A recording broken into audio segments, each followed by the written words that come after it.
हरे कृष्णा। आप सभी का स्वागत है आज के सत्र में। मेरी आवाज सुनाई दे रही है सबको? आवाज आ रही माता जी। धन्यवाद, प्रणाम माता जी। धन्यवाद धन्यवाद। हरे कृष्णा। ओम अज्ञानतिमिरन्दस्य ज्ञानाञ्जनाशलाकाय चक्षुरुन्मिलितं येन तस्मै श्रीगुरवे नमः। श्रीचैतन्यमनोभीष्टं स्थापितं येन भूतले स्वयं रूप कदा मह्यं ददाति स्वपदान्तिकं। नमो विष्णुपदाय कृष्णपृष्ठाय भूतले श्रीमति भक्तिवेदांत स्वामी नीति नामिने। नमस्ते सरस्वते देवे गौरवाणी प्रचारिणे निर्विशेष शून्यवादी पाश्चात्य देशतारिणे। जय श्री कृष्ण चैतन्य प्रभु नित्यानंद श्री अद्वैत श्री गदाधर श्री वासादि गौर भक्तवृंद। हरे कृष्णा कृष्णा कृष्णा हरे हरे। हरे राम राम राम हरे हरे। तो अ, हम लोग जो है वो राधा रानी के जो जितनी भी गोपियां हैं उन पर थे एक्चुअली। यहाँ से जो है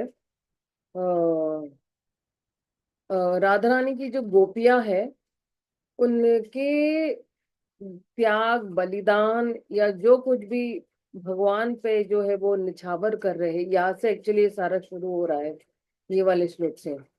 तो कह रहे कृष्ण लागी आर सब करे परित्याग, कृष्ण सुखे हेतु करे शुद्ध अनुराग। उन्होंने कृष्ण के लिए अपना सब कुछ त्याग दिया, कृष्ण को सुख देने के लिए उनमें शुद्ध अनुराग है। फिर कह रहे हैं एवं मदर्थे जित लोक वेद स्वाना ही वो मयुन्नो वृत्तेय बला मया परोक्ष भजता तिरोहितम मासुयुतम महर्त तत्प्रिय प्रिया। तो कह रहे हैं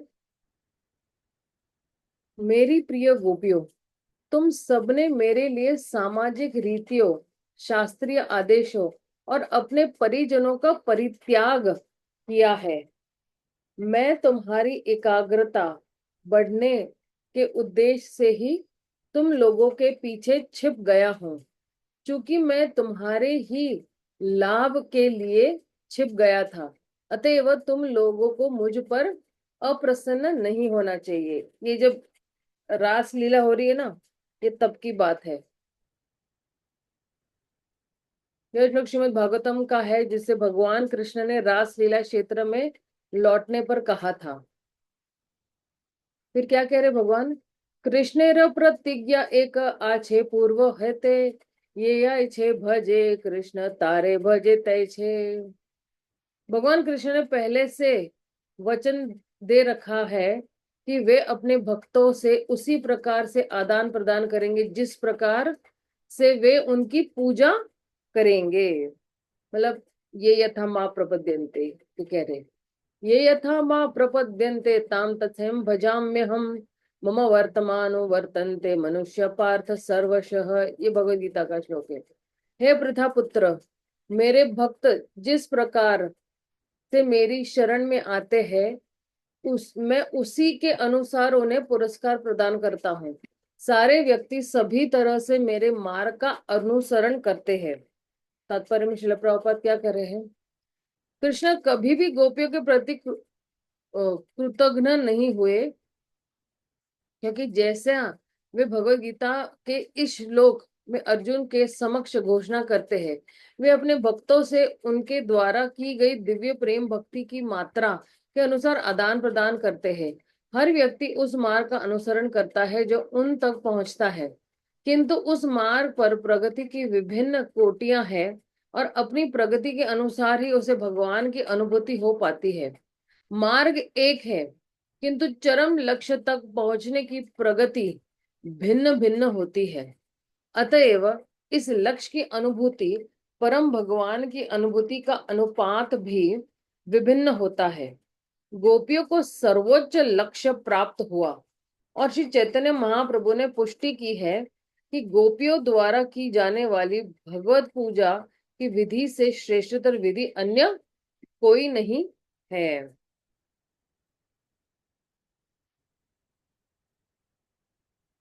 अब देखिए भगवान क्या कह रहे हैं। से प्रतिज्ञा भंग हैले गोपीर भजने, ताहा ते प्रमाण कृष्ण श्री सुख श्री मुख वचने। गोपियों की पूजा से वह प्रतिज्ञा भंग हो चुकी है, जैसा कि स्वयं भगवान कृष्ण स्वीकार करते हैं। न पराय है निर्विद्य संयुजा, स्वसाधु कृत्य विबुद्धा शुशवः। या माँ भजन भजन दुर्जय गेह श्रृंखला, संवृश्य तद प्रतियातु साधुना। कहते हे गोपियों, मैं तुम्हारी निष्कलंक सेवा का ऋण ब्रह्मा के जीवन काल में भी नहीं चुका सकता। मुझसे तुम लोगों का संबंध भत्सना से परे है। तुम लोगों ने उन सारे पारिवारिक संबंधों को तोड़कर मेरी पूजा की है, जिनको तोड़ पाना कठिन होता है। जो फैमिली की आसक्ति जो होती है ना, बहुत कठिन होती है। अतएव तुम लोगों के यशस्वी कार्य ही तुम्हारे प्रेम का प्रतिदान है। यह श्लोक श्रीमद् भागवतम से लिया गया है, जिसे स्वयं कृष्ण ने गोपियों को विरह गीत सुनने के बाद उनसे उनके पास लौटने पर स्वयं कहा था। और अब भगवान क्या कह रहे हैं? हम्म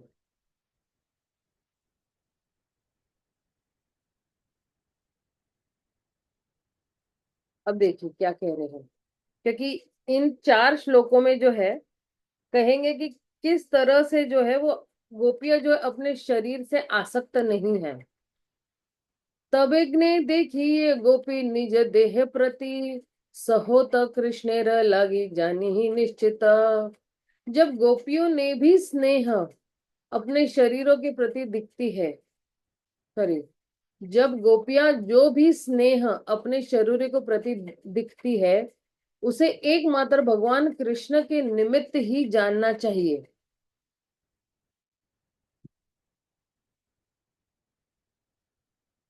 गोपियों द्वारा भगवान के प्रति प्रदर्शित स्वार्थ हित प्रेम की कोई समता नहीं कर सकता। अतएव गोपियां द्वारा अपने शरीरों की सज्जा में जो सतर्कता हमें दिखती है, उसको समझने में हमें गलती नहीं करनी चाहिए। गोपियां अपने आप को अधिक से अधिक सुंदर ढंग से सजाती थी, जिसे कृष्ण उन्हें देखकर प्रसन्न हो। उनकी कोई गलत इच्छा नहीं थी। उन्होंने अपना शरीर और अपना सर्वस्व कृष्ण की सेवा में यह सोचकर अर्पित कर दिया कि उनके शरीर के भोग के निमित्त ही थे। वे अपने आप को ही सॉरी वे अपने आप को ही समझकर सुसज्जित करती थी कि श्री कृष्ण उन्हें देखकर और उनका स्पर्श करके प्रसन्न हो गया। यानी भगवान को आनंद देने के लिए जो है वो साज श्रृंगार करती थी गोपियां। ऐ देहे कैले अमे कृष्ण समर्पण, तार धन तार इहा संभोग साधन। गोपियां सोचती थी मैंने यह शरीर भगवान कृष्ण को समर्पित कर दिया है, वे ही इसके स्वामी हैं और यह उन्हें आनंद देता है। भगवान के आनंद के लिए ए देह दर्शन स्पर्शे कृष्ण संतोष, यही लागे करे देहर मार्जन भूषण। इस शरीर को देखकर तथा इसका स्पर्श करके कृष्ण को आनंद प्राप्त होता है। इसी कारण से वे अपने शरीर को स्वच्छ करती एवं सजाती थी। निजंगम पिया गोप्यो ममेति समुपासते, ताभ्य परम न मे पार्थ निगूढ़ प्रेम भाजनम। हे अर्जुन, गोपियों से बढ़कर मेरे लिए प्रगाढ़ प्रेम का पात्र कोई दूसरा नहीं है। वे अपने शरीरों को स्वच्छ करती तथा सजाती थी, क्योंकि वे उन्हें मेरा समझती थी। ये जो शरीर भगवान ने दिया है, ये भगवान की संपत्ति है, यही गोपिया का कहना है। यह श्लोक आदि पुराण का है और यह कृष्ण का कथन है। फिर अब यहाँ पे ना गोपियों की पावर क्या है ये बता रहे हैं।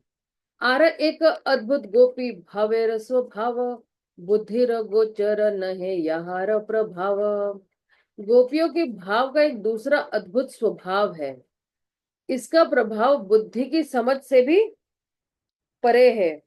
हम जो है ये बुद्धि से हम ये जो है अद्भुत स्वभाव जो है गोपियों का, वो बुद्धि से हम नहीं समझ सकते हैं।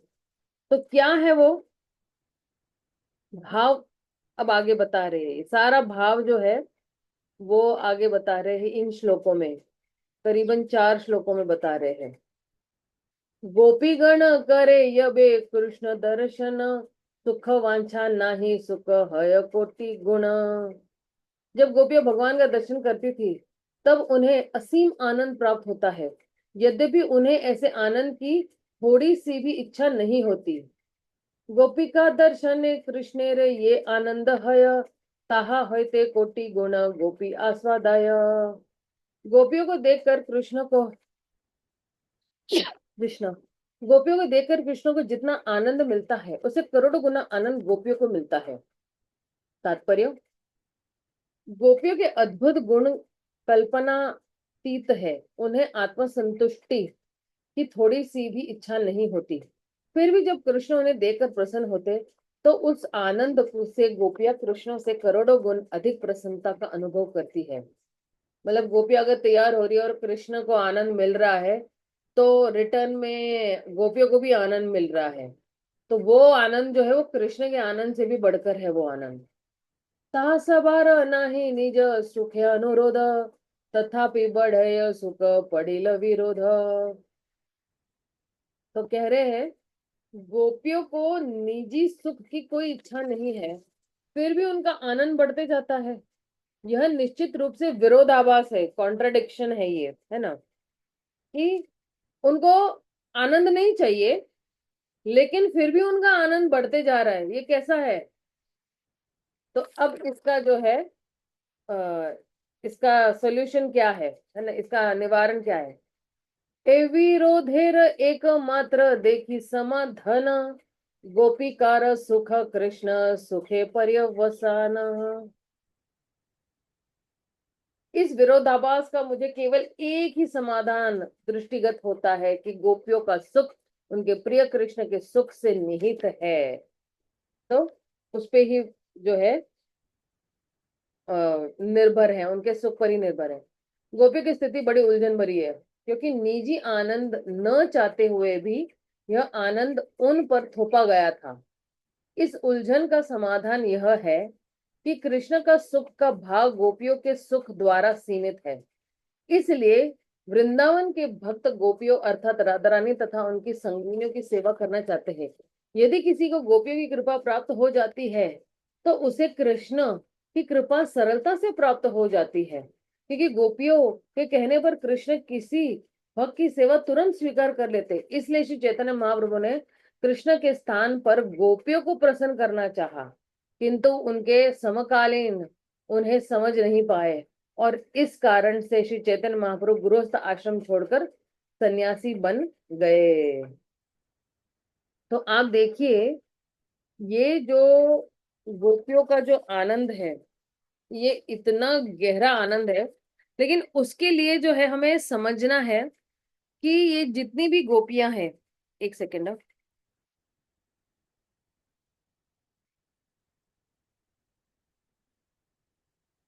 ये गोपियों का भी एक्चुअली जो है विभाजन किया गया है। तो गोपियों का 3 विभागों में विभाजन किया गया है। एक है गोपी जो भगवान के जो है हम उम्र की ही है, जितनी भगवान की उम्र है उतनी गोपियों की है। और एक जो है भगवान की दासी गोपियां हैं। और तीसरी कैटेगरी में है वो गोपी जो है वो भगवान की दूत है या राधा रानी की दूत है, जो संदेशा देते हैं वैसे। तो ये जितने भी जो है, और इसमें कृष्ण के भी जितने भी पार्षद है उनकी भी 9 कैटेगरी में जो है वो विभाजित किया है, 9 दल में इसे कहो तो एक है युता, कुला, मंडला, वर्ग, गाना, सम्य, संचय, समजा और समन्वया। अब इसमें जो है 3 गोपियों में जो है ये जो 3 प्रकार की जितनी भी गोपियां है, तो ये जो है पहले जो ग्रुप है इनका जो पहला गट गुट जो है वो गोपियों की जो है वो मित्र मित्र जैसी है। मतलब उनका जो स्थान है वो बहुत ही ऊंचा स्थान है। और दूसरा जो है ये भगवान की जो है वो दासियां है, तो उनका स्थान ऊंचे स्थान से हल्का सा बीच वाला स्थान है। और ये जितने भी गोपियां जो है वो दूत बनकर है उनकी, तो वो जो है बाद में आती है, मतलब तीसरे स्थान पर आती है। तो ये जितनी भी जो है तीन प्रकार की जितनी भी गोपियां हैं, पहली प्रकार की है उसको कहते हैं समजा, दूसरी प्रकार की जो गोपियां है वो कहते हैं मंडला, और तीसरी प्रकार की जो है वो उसको कहते हैं गण। जो दूध दूध गोपियां है उनको कहते हैं गण। अब पहले ये जो समकालीन है, ये जो समकालीन गोपियां है, इनको भी जो है वो विभाजित किया गया है। और समकालीन गोपियों को दो विभागों में विभाजित किया गया है। एक है वरिष्ठ और एक है वरा। मतलब वरिष्ठ मतलब बोलते ना कि बहुत ही उच्च स्तर पर, सर्वोच्च स्तर पर, यानी सबसे ऊंचा स्तर पर। और वरा यानी उससे एक स्टेप नीचे। और ये जो वरिष्ठ गोपियां हैं, ये बहुत ही फेमस है या यशस्वी है बाकी सब गोपियों से। और वो जो है शाश्वत रूप से जो है राधा कृष्ण के साथ ही रहते हैं। उनकी कोई तुलना नहीं कर सकता है या उनके कोई समान नहीं है। और ये राधा कृष्ण के पूरे मन को बहुत अच्छी तरह से जानते हैं।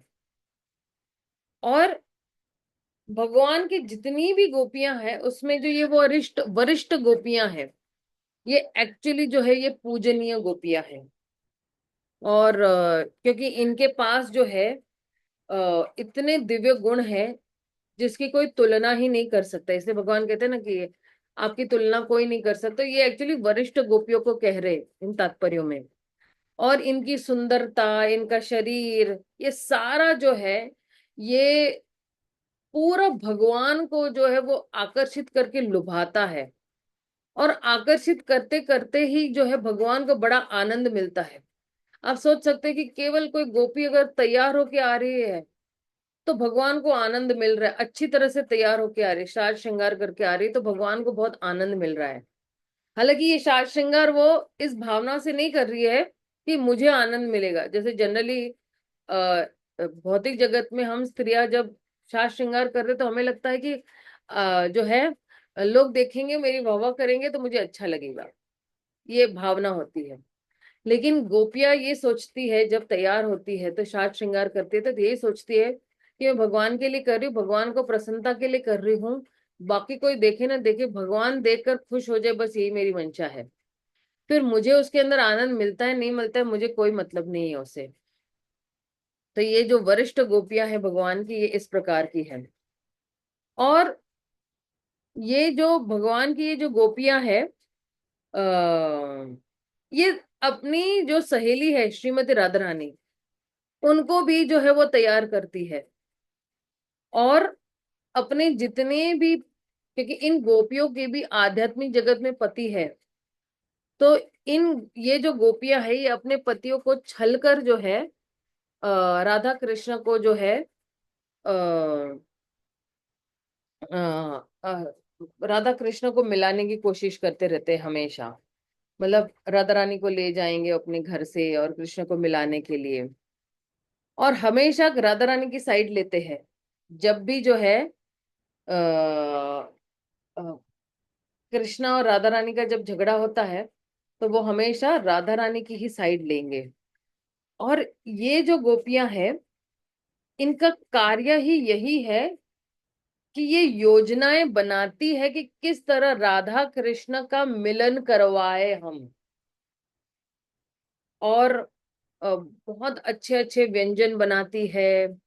और जो व्यंजन बनाते हैं राधा कृष्ण ग्रहण करते हैं, उसके बाद जो उच्छिष्ट बचता है तो वो लोग वो ग्रहण करते हैं। तो ये जो है जितने भी राधा कृष्ण के गुह्यतम लीलाएं हैं, उनको सुरक्षित रखने का जो बेड़ा है या जो कॉन्ट्रैक्ट है उनके हाथ में है कि राधा कृष्ण की जो लीलाएं होती है उसके अंदर कोई भी बाधा नहीं आनी चाहिए। ये बहुत अच्छी तरह से ये गोपियां देखती है। तो हालांकि उनका मन बड़ा शुद्ध है, और जैसा कि कृष्णराज कविराज गोस्वामी कह भी रहे कि वो बहुत ही बुद्धिमान है ये गोपियां। और वो लोग जो है अपना जो अपना गुट है उसकी बड़ी सराहना करते हैं। लेकिन जो राधा रानी की जो ओपोनेंट है या विरोध स्पर्धी है, चंद्रावली, उसकी जो है वो आलोचना करते हैं। या उसको, सॉरी, आलोचना नहीं कहते, उसको क्या कहते, क्रिटिसाइज को क्या कहते हैं? आलोचना ही कहते हैं माता जी। आलोचना, हाँ, आलोचना करते हैं। और क्योंकि राधा कृष्ण को ये लोग, आप देखिए, मैं एक्चुअली ये सब क्यों बता रही हूँ, और इस पे मैंने काफी रिसर्च किया है, मतलब जा जाके बहुत सारी किताबों में मैंने खोजा हुआ है। और मेरे पास मेरे ख्याल से कुछ काफी पन्नों का एक्चुअली अभी ये सारा खोजा हुआ है। अब जब मैं ये खोज रही थी, मैं पहला मेरा उद्देश्य था कि मैं ये क्यों खोज रही हूँ, किस लिए खोज रही हूँ, और फिर खोज कर जो है किसी को बताने का भी उद्देश्य क्या है, राइट। तो ये उद्देश्य यही है कि जिस प्रकार जो गोपियां हैं भगवान को प्रसन्न करने की कोशिश करें, हमें भी वही भावना से भगवान को प्रसन्न करना है, उद्देश्य तो यही है। और हमें जाना है यहाँ से भगवत धाम, भौतिक जगत से आध्यात्मिक जगत में हम लोगों को जाना है। तो जितनी बार हम आध्यात्मिक जगत का वर्णन सुनेंगे, वहां के लोगों के बारे में और उनका भगवान के साथ क्या संबंध है, जब तक इन बातों को बारंबार नहीं सुनेंगे तो हमें वहां पे जाने की मंशा भी नहीं होगी। हमको लगेगा भौतिक जगत ही बहुत आनंदमयी है। सिर्फ थ्योरी में या सिर्फ शब्दों में हमें पता है हाँ हमें जाना है, हमें जाना है, लेकिन कैसे जाना है, क्यों जाना है, क्यों वापस नहीं आना है। तो जैसे मान लो किसी को यहाँ से भारत से न्यूयॉर्क जाना है, तो वो बहुत ही रिसर्च करेगा ना कि अरे न्यूयॉर्क में क्या है, कैसे जाना है, किस तरह से जाना है, फ्लाइट कितने बजे की है, वीजा कैसे लेना है, पासपोर्ट कैसे लेना है, या वहां के लोग कैसे हैं, मुझे क्या क्या चाहिए वहां पे रहने के लिए, या वहां के लोग किस तरह से खाते हैं, पीते हैं, रहते हैं, और वहां का तापमान कैसा है, सब कुछ हम लोग डिटेल में जानने की कोशिश करते हैं, नहीं? उसी तरह जो है हम लोग जो है जो आध्यात्मिक जगत में जाने की कोशिश करने वाले हैं, तो हमें भी जानने की जरूरत है ना कि वहां के लोग कैसे, उनका भाव भगवान के लिए कैसा है। वरना हमें गलत भाव लेकर जाएंगे तो वहां के, बोलते हैं ना, एक आम जो है पूरी टोकरी को सड़ा देगा। हालांकि वहां पे हम जा ही नहीं पाएंगे इस भावना से, पहली बात तो। लेकिन वहां के लोगों के मन कैसे है, या वहां के लोगों का कार्य क्या है, रोज क्या करते हैं, उठकर पहले क्या करेंगे, जैसे हम लोग यहाँ पे उठ के क्या करते हैं पहले, है ना, और वहां के लोग भी उठकर पहले क्या करते हैं, क्या है रिश्ता उनका यशोदा मई के साथ, नंद बाबा के साथ, या कृष्ण के साथ, या बलराम जी के साथ, या राधा रानी के साथ। ये सारा जानना इतना जरूरी है कि हमें वहां पे जाना है। मैंने पहले भी कहा है, और अभी फिर से मैं दोहरा रही हूँ इसको, कि हम लोग जो है यहाँ पे जब आए हैं तो हम आध्यात्मिक जगत से नहीं आए हैं। कम से कम मैं तो आध्यात्मिक जगत से नहीं आई हूँ। मैं भगवान की तटस्था शक्ति हूँ। भगवान की तीन शक्तियां हैं, और इन तीन शक्तियां जो है वो विभाजित की है, अंतरंगा शक्ति, बहिरंगा शक्ति और तटस्थ शक्ति। कई लोग जो है वो अनंत काल से बहिरंगा शक्ति में ही पटके हुए हैं, बहिरंगा शक्ति के साइड पर ही है। और कई लोग अनंत काल से अंतरंगा शक्ति के साथ ही है। तो मैं भगवान की तटस्थ शक्ति हूँ। तट यानी पता है ना, बॉर्डर लाइन, बॉर्डर पे हूँ। तो अब मेरे हाथ में है कि मुझे बहिरंगा शक्ति के शरण में जाना है या अंतरंगा शक्ति के शरण में जाना है। तो मैं भगवान की तटस्थ शक्ति हूँ। जिस प्रकार से जीवों की उत्पत्ति हुई, जब उत्पत्ति हुई थी तब जो है जीव ने जो इच्छा की उसको उस प्रकार का स्थान मिल गया। किसी ने आनंद करना चाहा तो वो बहिरंगा शक्ति में बह गया। किसी ने भगवान को आनंद देने की कोशिश तो वो अंतरंगा शक्ति में रह गया। और कई लोग जो है वो अभी भी कंफ्यूजन में है या उलझन में है, तो वो लोग तटस्थ शक्ति है। अब क्योंकि मैं अभी भी तट में हूं कि इधर जाऊं या उधर जाऊं, तो मैं बॉर्डर लाइन पे हूं, मैं भगवान की तटस्थ शक्ति हूँ। अब मेरे हाथ में है कि क्या मैं अंतरंगा शक्ति की सुरक्षिता में जाना चाहती है बहिरंगा की। तो अब जब जो है ना, एक किनारे हम लोगों को होना ही पड़ेगा। दो नाव में हम सवार नहीं हो सकते कि एक भौतिक नाव में और एक आध्यात्मिक नाव में। तो अगर आध्यात्मिक नाव में पूरी तरह से आना है तो हमें पूरा समझना पड़ेगा कि वहां के लोग कैसे हैं, क्या कर रहे हैं, क्या खा रहे पी रहे, जो भी है। और बहिरंगा शक्ति के साइड में जाना है तो आपको सबको पता है कि क्या करना है, भगवान को किस तरह से भूल जाना है, वो सबको पता है। और योनि दर योनि भटकते रहेंगे।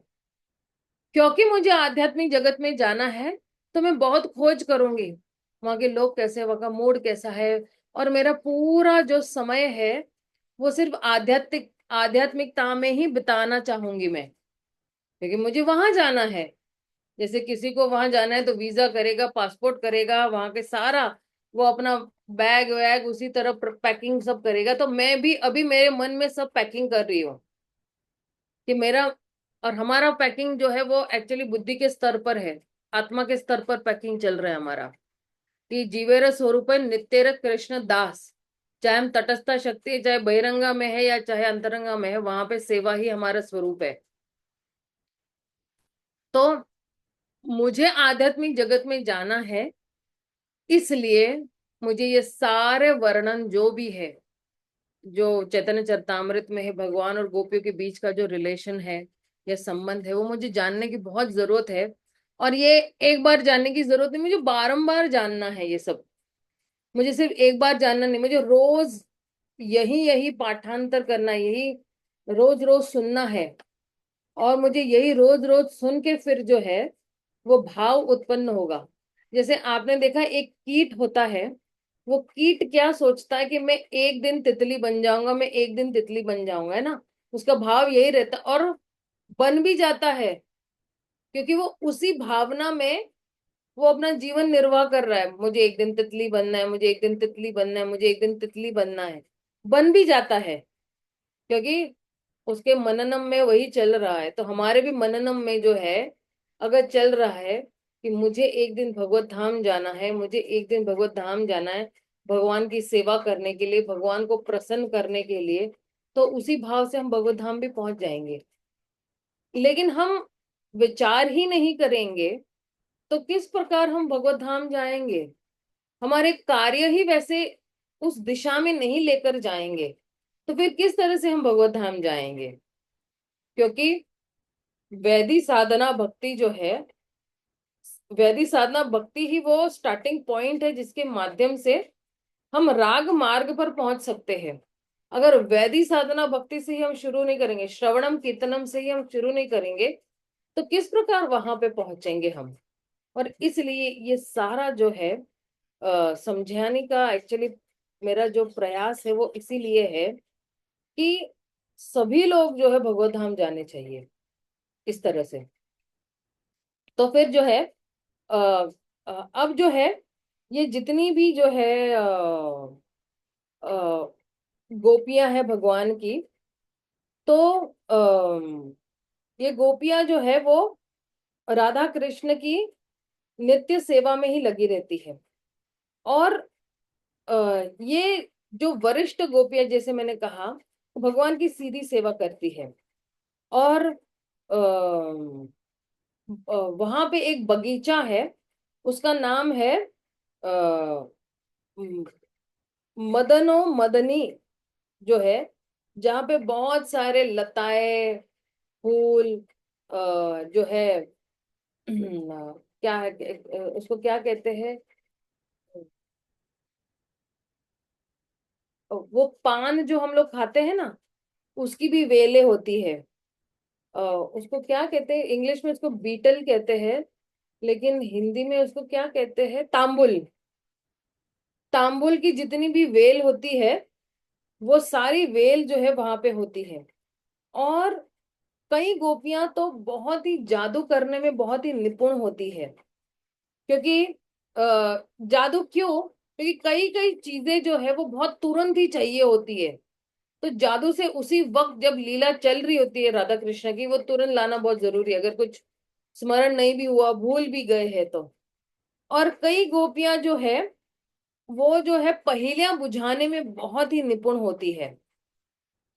और कई गोपियां जो है राधा कृष्ण को जो है वो तांबुल देती है।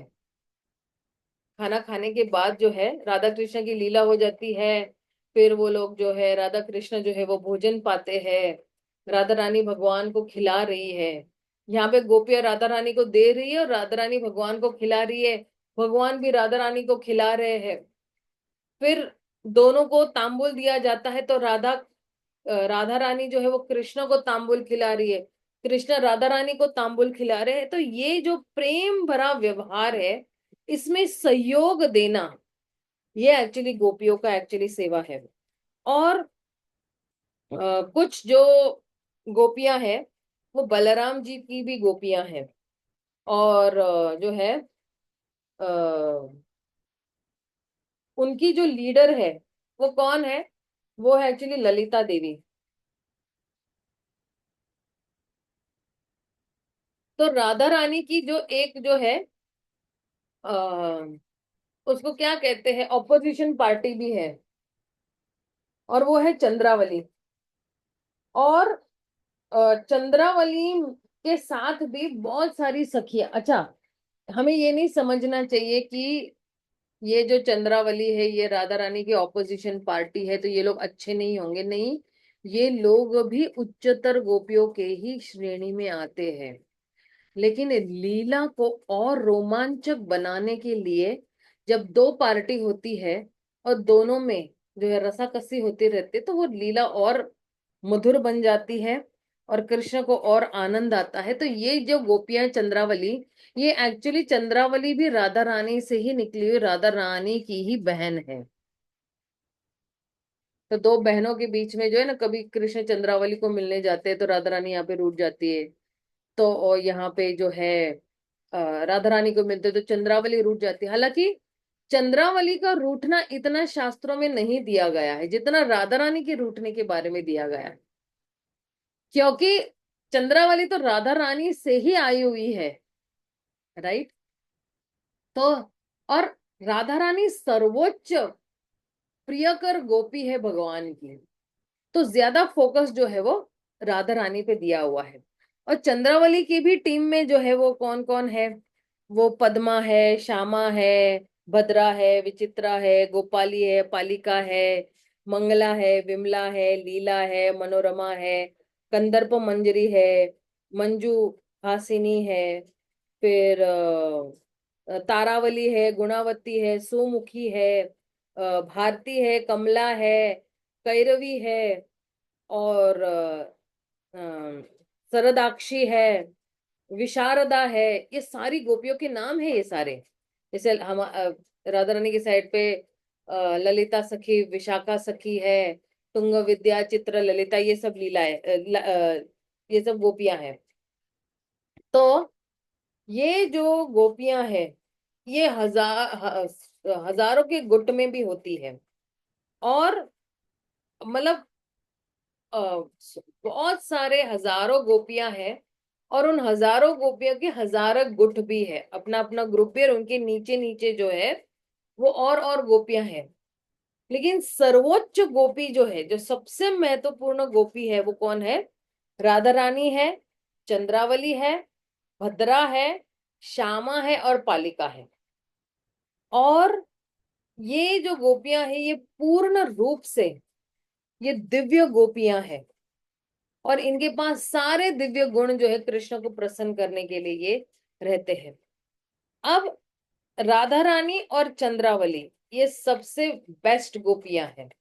और दोनों में अगर तुलना करूं तो उसमें से बेस्ट भी राधा रानी है। और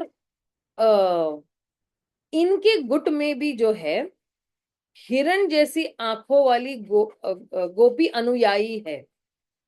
बिल्कुल आंखें नचा नचा के जो है कृष्ण को लुभाने की उनके पास क्षमता है।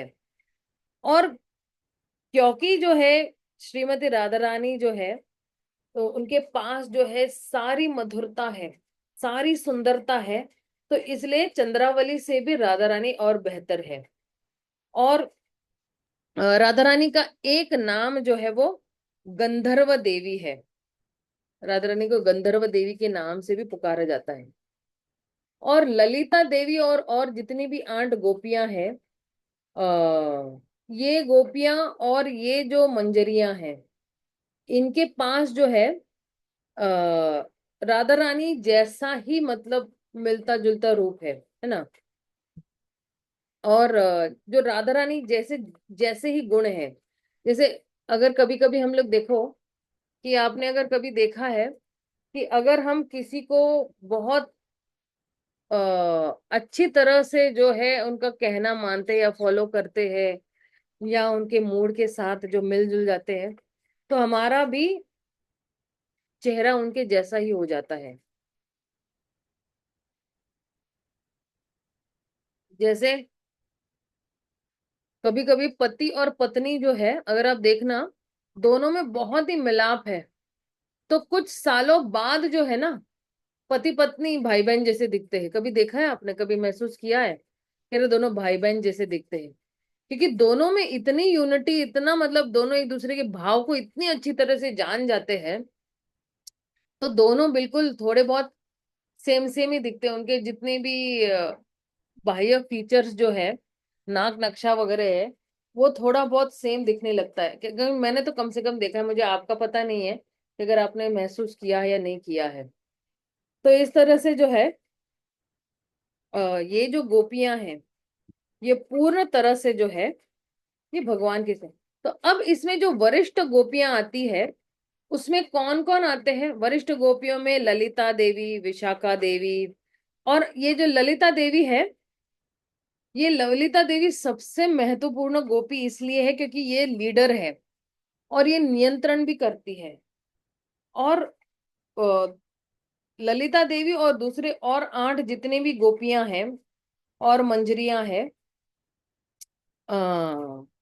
वो जो है राधा रानी जैसा ही उनका थोड़ा बहुत क्या कहते हैं स्वरूप है। तो ललिता जो है वो हमेशा राधा रानी के साथ ही रहती है। और उसकी जो कांति है वो भी जो है पीली कांति है। उसके जो वस्त्र जो है या उसके जो गहने हैं, वो भी पीले ही है। और जो है सॉरी, उसके जो वस्त्र जो है वो एक्चुअली जो मोर पंख जैसे होते वैसे उसके वस्त्र होते हैं। उसके गहने पीले हैं लेकिन उसके वस्त्र जो है वो मोर पंखी कलर के हैं। और ललिता सखी की माता का नाम है शारदी देवी, और उनके पिता का नाम है विशोक। तो और उसके पति का नाम है भैरव। और ये जो भैरव है, ये एक्चुअली एक अ, गोप है। उनका नाम है गोवर्धन गोप।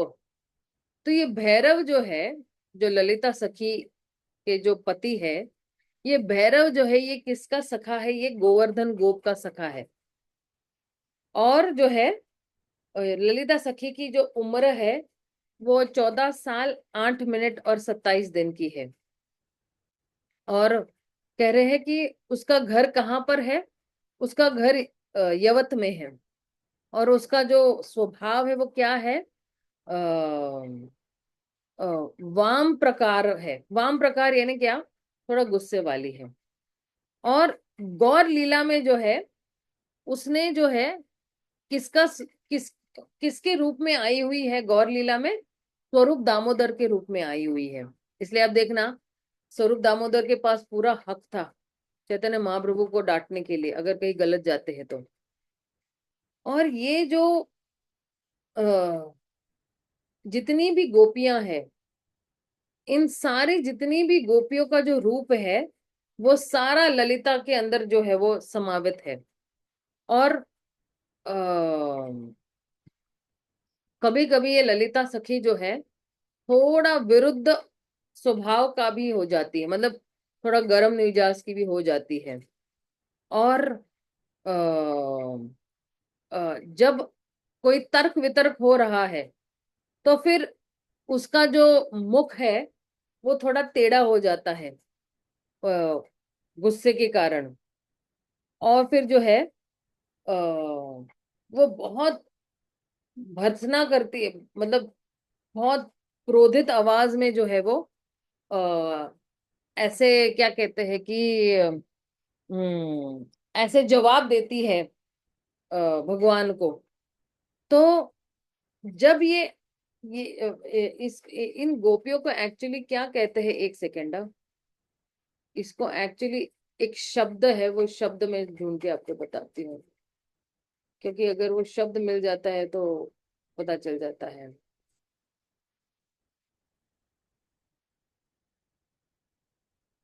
हाँ, ये एक्चुअली अहंकारी गोपी, अभिमानी गोपी जिसको कहते हैं, ये अभिमानी गोपी की तरह जो है इसका बर्ताव है।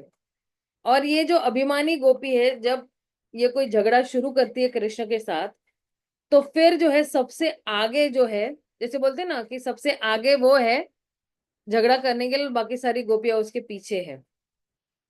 और जब राधा कृष्ण जो है वो मिलते हैं, तो वो जो है हमेशा जो है वो थोड़ी दूरी पे खड़ी रहती है, क्योंकि वो चाहती है कि ये दोनों को आनंद लेना चाहिए। इसलिए जो है ललिता देवी जो है वो पूर्णतया भाव आवेश में है राधा कृष्ण को देखकर, है ना, उनके प्रेम के लिए ये पूर्ण भाव आवेश में, जब भी वो उनको प्रेम करते हुए देखती है तो भाव आवेश में आ जाती है।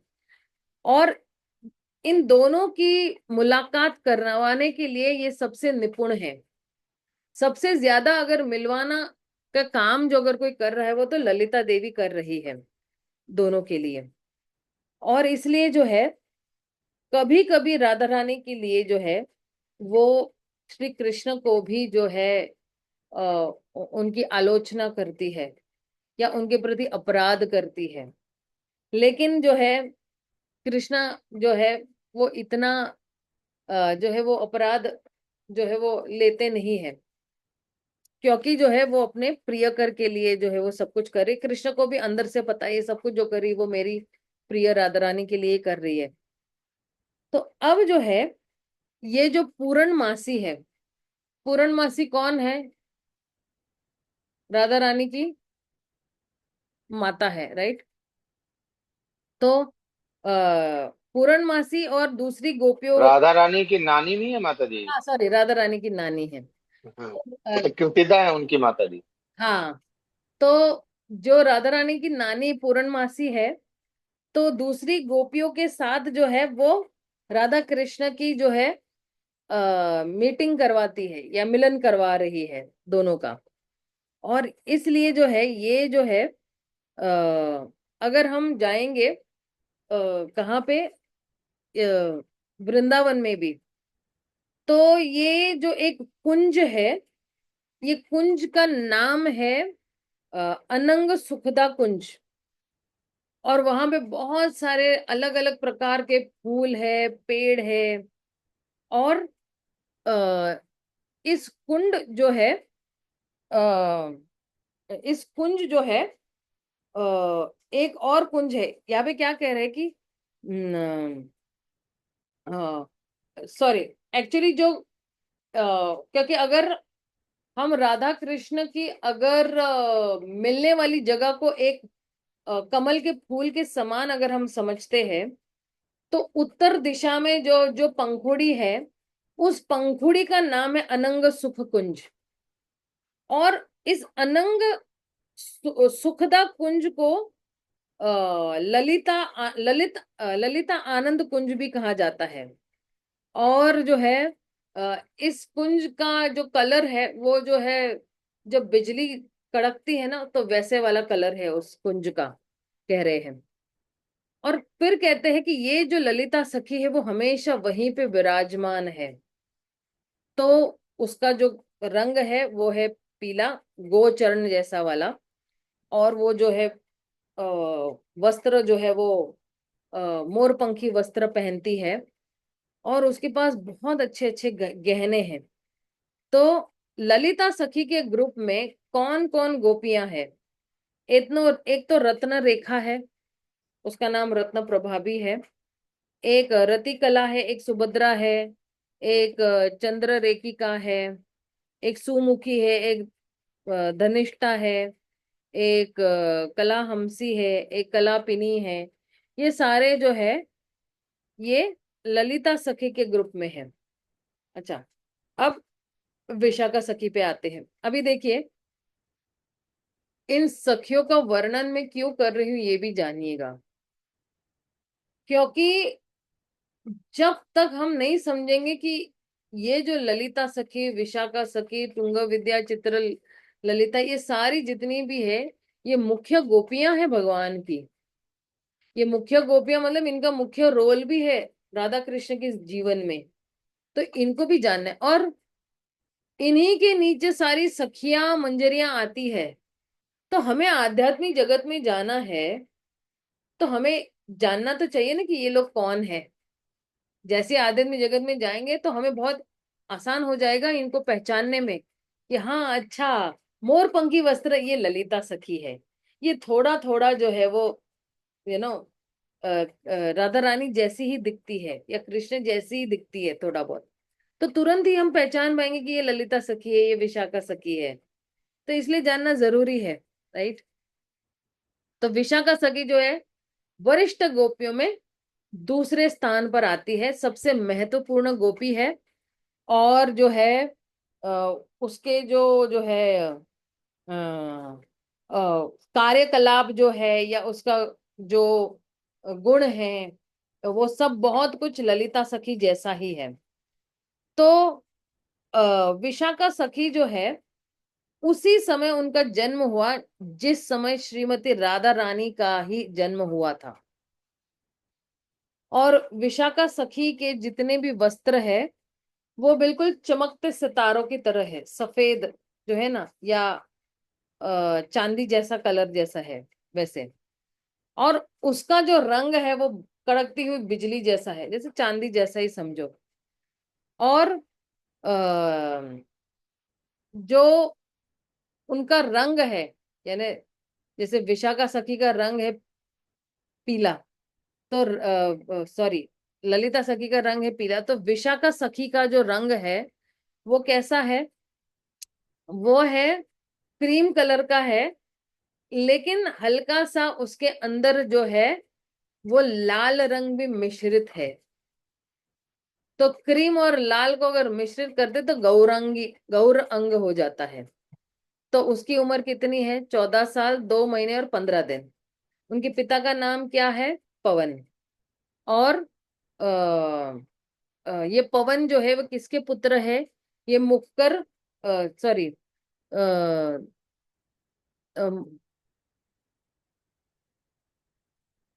मुक्कर गोपी के जो है वो रिश्तेदार है। उनकी माता जो है वो दक्षिणी देवी है। और आ, ये जो है ये जो जटिला की जो बहन है उसकी पुत्री जो है ये दक्षिणा देवी है। और ये विशाखा सखी के जो पति है उनका नाम है बहुका, और या एक और नाम है उनका विहक गोप। तो ये जो विशाखा सखी है उसका जो रहने का स्थान है वो क्या है? श्याम वर्ण जैसे दिखता है। और इसलिए जो है गौर लीला में जब विशाखा सखी आती है तो राय रामानंद के रूप में आती है। और बहुत गुह्यतम बातें होती है राय रामानंद और चैतन्य महाप्रभु में। और जो है विशाखा सखी जो है वो बहुत ही घनिष्ठ सखी है राधा और कृष्ण की। हालांकि आ, वो जो है वो और कहते हैं ना कि उनके जो स्थान है वो बहुत ही उच्च स्थान है दूसरी गोपियों की तुलना में। लेकिन ये जो विशाखा सखी है, आ, उनकी नीचे जितनी भी गोपियां हैं, या उनके नीचे से जितनी भी गोपियां हैं, तो ये जो गोपियां हैं ये एक्चुअली वृंदा देवी जो है एक गोपी है, उनकी जो दूत है वो गोपियां हैं। और विशाखा सखी ये भी कार्य करती है कि राधा कृष्ण के बीच में जो भी संदेश है वो पहुंचाती, जैसे कृष्ण का संदेश राधा रानी तक पहुंचाएगी और राधा रानी का संदेश कृष्ण तक पहुंचाएगी, इस तरह से। और विशाखा को जो है उसमें एक गुण ये है कि वो बहुत ही हास्य परिहास्य बहुत करती है भगवान कृष्ण के साथ। और दोनों के बीच में विशाखा सखी जो है, यानी राधा और कृष्ण के बीच में विशाखा सखी परफेक्ट काउंसलिंग करती है, दोनों की सुलह बहुत अच्छी तरह से करवाती है। और उसके पास जो है इतने अच्छे गुण हैं कि अगर दोनों में से कोई भी गुस्से में है या क्रोध में है, चाहे राधा रानी क्रोध में है या कृष्ण क्रोध में है, तो फिर जो है वो उसको अच्छी तरह से जानती है कि इनके क्रोध को शांत कैसे करना है, इन दोनों को जो है किस तरह से रिश्वत देकर शांत करना है, और किस तरह से जो है इन दोनों को पास लाने के लिए, कि इन दोनों के बीच में जंग भी कैसे छिड़वानी है ताकि वो दोनों और पास में आ जाए। इसलिए जो है विशाखा सखी जो है भगवान कृष्ण को बहुत प्रिय है। और विशाखा सखी के पास एक भाव है भगवान के लिए, उस भाव का नाम है स्वधीन भर्तृ का भाव। स्वधीन भर्तृ का भाव यानी मतलब क्या है एक्चुअली, कि वो अपने आप को पूर्णतया भगवान को समर्पित कर सकती है, ऐसा वाला भाव है उसका। इसलिए और उनकी सेवा क्या है फिर, वो जो है राधा रानी को कृष्ण को बहुत अच्छी तरह से तैयार करती है और फिर एक दूसरे को एक दूसरे के सामने लेके आते हैं। तो विशाखा सखी के नीचे भी, जैसे ललिता सखी के नीचे भी बहुत सारी गोपियां हैं, जैसे रत्न रेखा है, रतिकला है, सुभद्रा है, वैसे विशाखा सखी के भी नीचे बहुत सारी जो है सखियां हैं। और जो है मालती है, माधवी है, चंद्ररेखा है, शुभनान है, कुंजरी है, हरिणी है, सुरभि है, चपला है, ये सारी जो है सखियां हैं। तो गोपियों के नीचे कौन है, सखियां हैं। ठीक है। अब प्रत्येक गोपी के नीचे आठ आठ सखियां हैं। जैसे विशाखा सखी के नीचे आठ गोपियां, तो ललिता सखी के भी नीचे आठ गोपियां हैं। अब आते हैं थोड़ा बहुत जो है देखते हैं, चंपकलता गोपी। अच्छा, ये चंपकलता गोपी, चित्रललिता, टुंग विद्या, ये सब, इंदुलेखा, ये रंग देवी, ये सुदेवी, ये सारी कौन है, ये वरिष्ठ गोपियां हैं। तो ये जरा चंपकलता गोपी से हम लोग जरा थोड़ा यहाँ पे विराम देंगे, क्योंकि समय अब हो चुका है, 8 बज चुके हैं और मंदिर का भी क्लास मुझे अटेंड करना है। तो लता गोपी जो तीसरी वरिष्ठ गोपी है, उसका जो है वो चंपक फूल जैसा है, उसका कांति वैसी ही है, और उसके जो वस्त्र है वो नीले रंग के हैं, और वो राधा रानी से एक दिन छोटी है। उसकी उम्र जो है वो 14 साल 2 महीने और 13 दिन की है। उनके पिता का नाम है आरामा, माता का नाम है वाटिका देवी, और उसके पति का नाम है चंद चंदकसा। और उसके जो गुण है वो विशाखा सखी से मिलते जुलते हैं, और गौर लीला में वो शिवानंदा सेन के रूप में आती है। तो चंपक लता जो है उसकी जितनी भी कार्य है वो जो है वो कौन से कार्य करती है, ये सारे जो गुप्त कार्य होते हैं वो सारे वही कार्य करती है। मतलब क्या कि अ, अ, तर्क वितर्क करके लोगों को मनाना, समझाना, पटाना, इस तरह से ये सारे काम करती है चंपकलता गोपी। और जो है चंपकलता दो गोपी को बहुत अच्छी तरह से पता है कि राधा रानी की जितनी ऑपोजिट पार्टी है उनको किस तरह से जो है वो निपुणता पूर्वक हराना है। तो चंपकलता गोपी किस में और निपुण है? वो जो है अच्छे अच्छे फल, अच्छे अच्छे फूल और कंद मूल जो है वो जंगलों में से इकट्ठा करने में ये इसमें निपुणता है। और अ, जितनी भी गोपियां हैं, है ना, जो अ, जितनी भी पेड़ पौधे लता वता जो है वृंदावन में, उनको अच्छी तरह से सुरक्षित करना है, वो सब इसके कारभार में है। और चंपकलता गोपी जो है वो बहुत ही अच्छी तरह से जो है भगवान के लिए क्या बनाती है, भोजन बनाती है। और उसको सारे शास्त्र का ज्ञान है। और जितने भी 6 प्रकार के जितने भी स्वाद है ना, अ, उसको बहुत अच्छी तरह से वो बना सकती है। मतलब मीठा, खट्टा, तीखा, नमकीन, ये बहुत अच्छी तरह से बना सकती है वो। मीठे में जो है वो बहुत एक अच्छा व्यंजन बनाती है जिसका नाम है मिष्ट हस्ता। और मतलब अ, चंपकलता गोपी का एक और नाम ही हो गया है मिष्ट हस्ता। मिष्ट हस्ता मतलब हस्ता यानी हाथ, मिष्ट यानी मीठा है। तो उसके हाथ क्या है, मीठे हैं, क्योंकि वो बहुत ही निपुण है इन सब प्रकार के मीठे व्यंजन बनाने में। और जो है वो उसके हाथों में ऐसी कला है कि वो जो है अलग अलग चीजें उस हाथों से बना सकती है। और ये जो मिट्टी है, मिट्टी से भी बहुत अलग अलग प्रकार के जो है वो वो चीजें बना सकती है मिट्टी से भी। अब जो है, अगर उत्तर दिशा में, अगर एक अगर उत्तर दिशा का जो पंखुड़ी है, उस क्या कहते हैं, उस कमल के फूल की, और वहां पे अगर ललिता सखी है, तो दक्षिण दिशा का जो भी पंखुड़ी है, वहां पे जो है वो आ, मदन सुखादक कुंज है।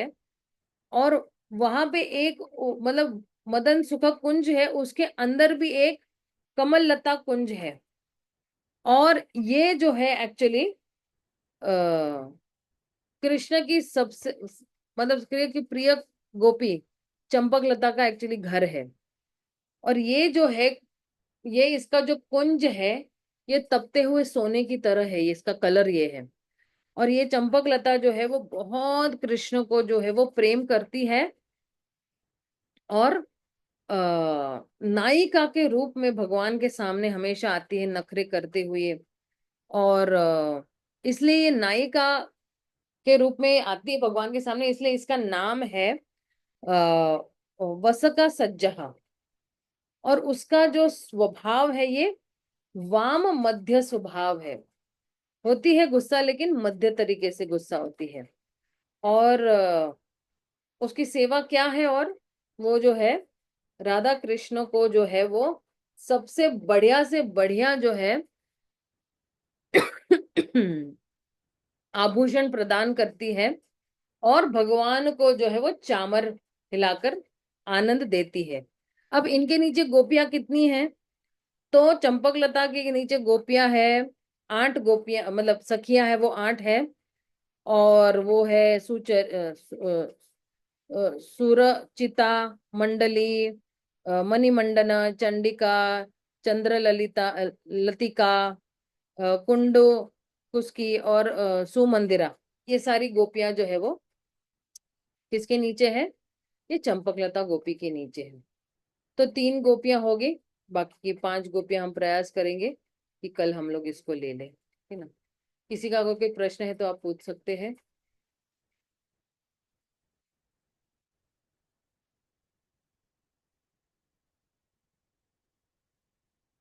कि अगर किसी का कोई प्रश्न नहीं है, हम यहीं पे विराम देते हैं। चैतन्य चरितामृत की जय, श्रील प्रभुपाद की जय, श्रील कृष्णदास कविराज गोस्वामी की जय। हरे कृष्णा, हरि बोल।